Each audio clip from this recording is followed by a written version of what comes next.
যে ব্যক্তি নামাজ ঠিক মতো আদায় করবে আল্লাহ পাক তাকে 3টা পুরস্কার দিবেন। কয়টা পুরস্কার? এক নম্বর হলো আল্লাহ রাব্বুল আলামিন তাকে নূর দান করবেন। কানাত লাহু নূরান, এই নামাজ তার জন্য নূর হবে।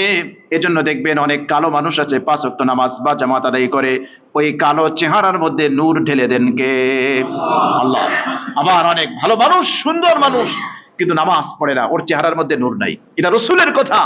যে ব্যক্তি নামাজ পড়বে ওই ব্যক্তির চেহারার মধ্যে নূর দিবেন আল্লাহ। ওই ব্যক্তির কবরের মধ্যে আল্লাহ পাক নূর দিবেন, অন্ধকার কবরকে আলোকিত করে দেবেন। হাসরের ময়দানে এক সময় হঠাৎ একেবারে হাসরের ময়দান নিকষ গাঢ় অন্ধকারে ছেয়ে যাবে, গোটা হাসরের ময়দান অন্ধকারে ছেয়ে যাবে। আল্লাহ রাব্বুল আলামিন তখন মুমিনদেরকে নূর বিতরণ করবেন। মুসলমানরা, মুমিনরা অজু করেছে নামাজের জন্য, অজুর অঙ্গগুলো এমন ভাবে পূর্ণিমার চাঁদের মতো ঝলমল করতে থাকবে, অন্ধকার রাত্রিতে এই আলো দিয়ে পুলসিরাত পার হয়ে তারা জান্নাতে চলে যাবে। সুবহানাল্লাহ।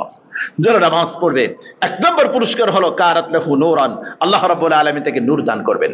2 নম্বর অবুরহানান, আল্লাহ পাক তাকে দলিল দিবেন।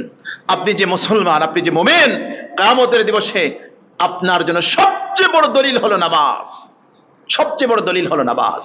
এজন্য আল্লাহ রাসূল বলেছেন নামাজ আপনার জন্য দলিল হবে। দলিল। আপনি বাড়ির মালিক, ফ্ল্যাটের মালিক, যদি আপনার দলিল না থাকে তাহলে আপনার এই ফ্ল্যাটের কোনো ভ্যালু আছে ভাই? বাড়ির কোনো ভ্যালু আছে? যে কেউ এসে যে কোনো সময় দখল করতে পারে, কিন্তু আপনার যদি দলিল থাকে তাহলে যে কেউ এসে দাবি করলেও আপনার ফ্ল্যাট, আপনার বাড়ির দখল করার কোনো সাধ্য কারো নাই। ঠিক একইভাবে আখির জামানার পয়গম্বর বললেন মান হাফাজা আলাস সালাত, যে ব্যক্তি নামাজ ঠিকমতো আদায় করবে কানাত লাহু বুরহানান, এই নামাজ তার জন্য দলিল হবে যে এই ব্যক্তি মুসলমান। আর রাসূল সাল্লাল্লাহু আলাইহি ওয়াসাল্লাম দেখে দেখে সুপারিশ করে করে এই উম্মতদেরকে তখন জান্নাতের পথে নিয়ে যাবেন। আম্মা জানা আয়েশা রাদিয়াল্লাহু তাআলা আনহা বললেন, বুখারীর হাদিস, ইয়া রাসূলুল্লাহ, ইয়া হাবিবাল্লাহ, কিয়ামতের কঠিন দিবসে লক্ষ লক্ষ কোটি কোটি মানুষ থাকবে। এই মানুষগুলোর মধ্য থেকে আপনার উম্মতকে আপনি কেমনে চিনবেন, কিভাবে চিনবেন? রাসূল সাল্লাল্লাহু আলাইহি ওয়াসাল্লাম বলেন, আয়েশা রে, কোন মালিকের যদি 1 পাল কালো ঘোড়া থাকে, আর ওই 1 পাল ঘোড়ার মধ্যে থেকে কিছু ঘোড়া যদি এমন থাকে কপালটা সাদা, হাতটা সাদা, পাওটা সাদা, কিছু গরুর বাছুর আছে না এমন, কপালে চিতা, হাতে চিতা, পায়ে চিতা।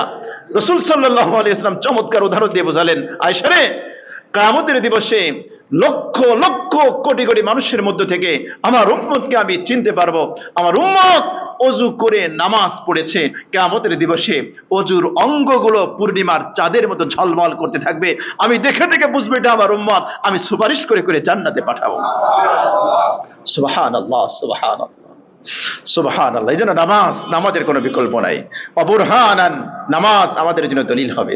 3 নম্বর ওয়ানাজাতান ইয়াউমাল কিয়ামা, আল্লাহ রাসূল বললেন যে ব্যক্তি 5 ওয়াক্ত নামাজ বা জামাত আদায় করবে, ঠিক মতো আদায় করবে, আল্লাহ রাব্বুল আলামিনের পক্ষ থেকে তাকে নাজাতের গ্যারান্টি দেওয়া হবে। তাহলে নামাজ ঠিক মতো পড়লে কয়টা পুরস্কার? সবাই বলেন কয়টা? 1 নম্বর আল্লাহ রাব্বুল আলামিন নূর দান করবেন। 2 নম্বর আপনি মুসলমান, তার দলিল আল্লাহ রাব্বুল আলামিন দান করবেন। 3 নম্বর আপনার জন্য নাজাতের কি আছে? গ্যারান্টি আছে। এর বিপরীত ওমান লাম ইউহাফিজ আলাইহা, যে ব্যক্তি 5 ওয়াক্ত নামাজ আদায় করবে না, ঠিকমতো নামাজকে আদায় করবে না, খুশুর সাথে নামাজ পড়বে না, লাম ইয়াকুন লাহু নূরুন ওয়ালা বুরহানুন ওয়ালা নাজাতু ইয়াউমাল কিয়ামা, ওই ব্যক্তির জন্য কোনো নূর নাই, কোনো দলিল নাই, ওই ব্যক্তির জন্য নাজাতের কোনো গ্যারান্টিও নাই। ওই ব্যক্তির জন্য নাজাতের কোনো কি নাই? গ্যারান্টি নাই। وحشر يوم القيامة مع فرعون وهامان وقارون وأبي بن خلف, আল্লাহ রাসূল বললেন বেনামাজির হাসর হবে 4 ব্যক্তির সাথে। কয় ব্যক্তি? সবাই বলেন কয় ব্যক্তির সাথে? 4 শ্রেণীর মানুষের সাথে হাসর হবে। 1 নম্বর হলো ফেরাউন। 1 নম্বর কি? 2 নম্বর জোরে বলেন 1 নম্বর। আপনারা কি চান যে আমাদের হাসর হোক ফেরাউনের সাথে? কেউ চাই আমরা? আল্লাহু আকবার। বেনামাজির হাসর হবে কার সাথে? ফেরাউনের সাথে। এখানে আল্লাহ রাসূল সাল্লাল্লাহু আলাইহি ওয়াসাল্লাম 4 ব্যক্তির নাম উল্লেখ করেছেন।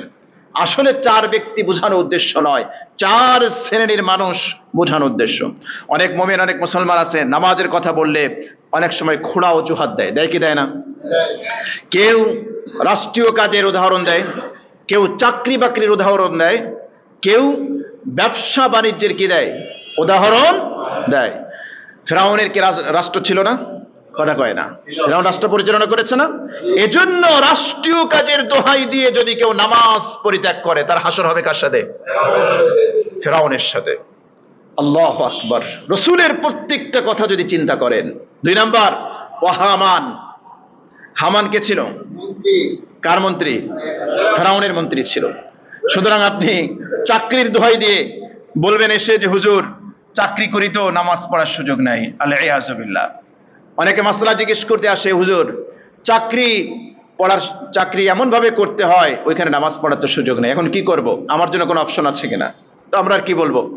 আমরা বলি যে আল্লাহর চেয়ে যদি আপনার বস বড় হয়, আল্লাহর চেয়ে যদি আপনার বসের পাওয়ার বেশি হয়, তাহলে আপনি বসের নির্দেশ মানেন। আর যদি মনে করেন যে না, আপনার বসের চেয়ে আল্লাহর ক্ষমতা বেশি, আল্লাহর কুদরত বেশি, এই চাকরি চলে গেলে এর চেয়ে ভালো চাকরি দিতে পারেন কি পারেন না? আল্লাহ পাক জোরে বলেন, পারেন কি পারেন না? অবশ্যই পারেন। যদি ইয়াকিন থাকে, বিশ্বাস থাকে, আল্লাহর উপর তাওয়াক্কুল করে আল্লাহর বিধান পালন করেন, লানাহদিয়ান্নাহুম সুবুলানা।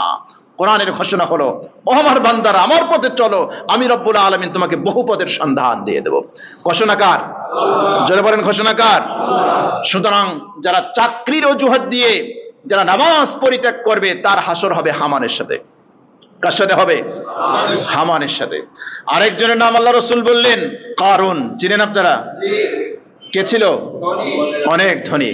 সুতরাং সম্পদের দোহাই দিয়ে এত সম্পদশালী হয়েছেন, এখন আর অহংকারে নামাজ পড়তে পারে না। এত সম্পদের মালিক চিন্তা করে, যারে আমার উঁচু ললাট, আমার উঁচু মাথাটা আমি কেমনে জমিনে রাখি, কেমনে রাখি? আমি তো অফিসে গেলে কত মানুষ আমাকে বস বস করে, কত মানুষ সালাম দিতে দিতে মুখের ফেনা তুলে ফেলে। কাজেই আমার এত সম্পদ, এত অঢেল সম্পত্তির মালিক আমি, এখান থেকে ফেরেশতাদেরকে কিছু ঘুষ টুস দিয়ে কবরে আযাব থেকে নিষ্কৃতি পাবো। সুযোগ আছে? নাউযুবিল্লাহি মিন যালিক। সম্পদের অহংকারে পড়ে, সম্পদের পিছনে পড়ে যদি কোনো ব্যক্তি নামাজ পরিত্যাগ করে, তার হাসর হবে কার সাথে? কারুনের সাথে। তার হাসর হবে কার সাথে? উবাই ইবনে খালব, মক্কার বড় ব্যবসায়ী, ইসলামের চির দুশমন, আল্লাহ রসুলের বড় দুশমন। যে মানুষগুলো আল্লাহ রসুলকে বেশি কষ্ট দিত, এর মধ্যে সবচেয়ে বেশি একজন কট্টর ছিল উবাই ইবনে খালব। কিন্তু অনেক বড় ব্যবসায়ী, বিশাল বড় তার ব্যবসায়ী কাফেলা, যারা বিজনেসের দোহাই দিয়ে, এই মুহূর্তে আসে না অনেকে, ঈদের সময় দোকানে অনেক কাস্টমার, মাগরিবের রক্ত যায়, কিন্তু তারপরেও টাকার মায়ায় পড়ে সেল কমে যাবে এই জন্য নামাজ পড়তে যেতে পারে না। মানুষ আছে না নাই? আছে। এখন অনেকক্ষণ পরে কাস্টমার আসছে, ওদিকে মুয়াজ্জিনের কণ্ঠে আজান ধ্বনিত হয়েছে, হাইয়া আলাস সালাহ, হাইয়া আলাস সালাহ, হাইয়া আলাল ফালাহ, হাইয়া আলাল ফালাহ।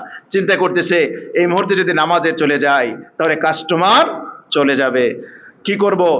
নামাজকে পরিত্যাগ করে কাস্টমারকে ক্রয় বিক্রয় করেছে, নামাজ পরিত্যাগ করে দিয়েছে। এভাবে যারা নামাজ পরিত্যাগ করবে তাদের হাসর হবে কার সাথে? উবাই ইবনে খালফের সাথে। কার সাথে? উবাই ইবনে খালফের সাথে। তাহলে আল্লাহ রাসূল সাল্লাল্লাহু আলাইহি সাল্লাম 4 ব্যক্তির নাম উল্লেখ করে 4 শ্রেণীর দিকে ইঙ্গিত করেছেন। কেন? আমাদের সমাজের বেনামাজিরা সাধারণত এই 4 দোহাই দিয়েই তারা কি করে? নামাজ পরিত্যাগ করে। সুতরাং যার সাথে যার মিল হবে তার সাথে তার কি হবে? হাসর হয়ে যাবে। তার সাথে তার হাসরের ব্যবস্থা করে দিবেন কে? আল্লাহ। এজন্য নামাজ পড়বো তো ভাই। যদি কারো হিম্মত থাকে, যদি কেউ বুক ফুলে বলতে পারেন মরার পরে আমার হাসর ফিরাউনের সাথে হোক, তাতে আমার কিছু যায় আসে না। যদি কেউ বলতে চান যে মৃত্যুর পরে আমার হাসর কারুনের সাথে হোক, আমি এর পরোয়া করি না। যদি কেউ বলে মৃত্যুর পরে আমার হাসর হামানের সাথে হোক, এতে আমার কোনো পরোয়া নাই। যদি কেউ বলে মৃত্যুর পরে আমার হাসর উবাই ইবনে খালফের সাথে হোক, এর আমার কোনো পরোয়া নাই। আমি বলবো আপনার জন্য আমারও কোনো মেসেজ নেই। আর যদি আপনি দাবি করেন যে না, মৃত্যুর পরে আমি চাই আমার হাসরটা হবে আখিরি জামানার পয়গম্বর মুহাম্মদুর রাসূলুল্লাহ সাল্লাল্লাহু আলাইহি ওয়াসাল্লামের সাথে, তাহলে অবশ্যই আপনার জন্য আমার মেসেজ আছে। তাহলে নামাজ পরিত্যাগ করার কোনো সুযোগ